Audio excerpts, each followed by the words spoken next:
Firstly, massification. Doctoral education used to be confined to a relatively small number of people. Over the last 2 decades or so, it's become a mass activity. Secondly, diversification. It used to be confined very much to white males from elite backgrounds. If you look now, it's much more diverse. Again, if you go back 20 years or so, you have small numbers of doctoral students studying in countries other than those from which they originated. If you look now, if you look at both the UK and Australia, you'll find that roughly 40%, 2 out of 5 of all doctoral students come from outside of those countries. The most important thing is recognising the wholeness of the individual doctoral candidate. There's been a lot of talk and emphasis about well-being, about mental health, and I think that reflects the fact that there are a lot of pressures on doctoral candidates.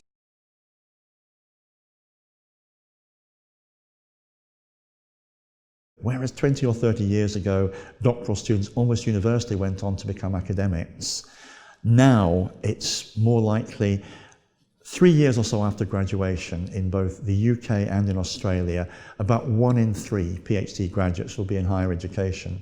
So 2/3 of graduates will be outside higher education. So there is a big issue of how do you redesign a degree designed to create academics into a degree designed to create research workers for the knowledge economy. Most institutions perhaps don't even recognise they need the support, but I think working with people who are taking leadership roles within supervision in universities, so people that we would call in Australia conveners or directors and so on and so forth. So they're not the dean and the head of the graduate school, and they're not a supervisor. And so for them, I think programs like this could be really helpful to get a sense of how they might then support supervisors. In terms of support to institutions for doctoral supervision, I think one of the great challenges is helping and preparing staff to become excellent supervisors.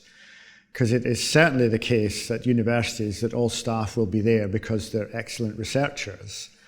But of course, if you think about what doctoral supervision is, it's a very diverse, very complex set of activities.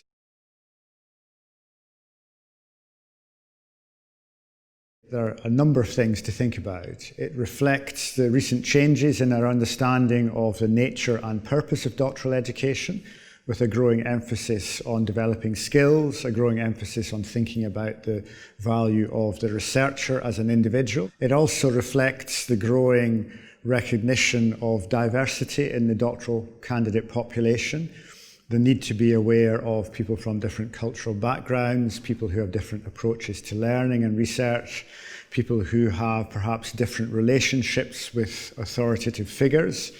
So all that is built into the programme, and it really encourages academics who are supervisors to think about how they can broaden their repertoire of supervisory styles, which I would say is really an essential part of being a successful supervisor nowadays. 2 key modules I would identify there is a module on research culture and the role of supervisors in building research culture and in integrating students within research culture.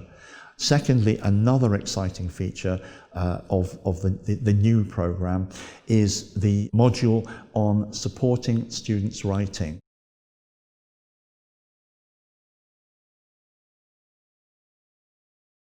In terms of the new SDS2, I would say I'm most excited about the fact that we're really taking time and opportunity to consider very carefully how the doctoral population is continuing to develop and evolve. It is the case that we've seen significant growth in the numbers of doctoral candidates in recent years, but alongside that, we've also seen a great increase in the diversity. We've seen an increase in people from different countries, different backgrounds. And that's really reflected in our approach to developing the new SDS2 programs. I think the materials on what is well-being, what is mental health, what is the role of supervisors, how can they point students towards it, so I think this is very important. We've got a wider variety of authors. So in the first edition, we had 4 authors and we did 2 modules each. Now we've got a much broader range of authors, and I think that's great fun and brings a whole different perspective to different topics. So I think that's a real bonus too. There's been an awful lot of research published since the last edition back in 2013, and that research is being incorporated into the new edition. So what they'll get is a completely refreshed package, lots of new material, and bang up to date in terms of research.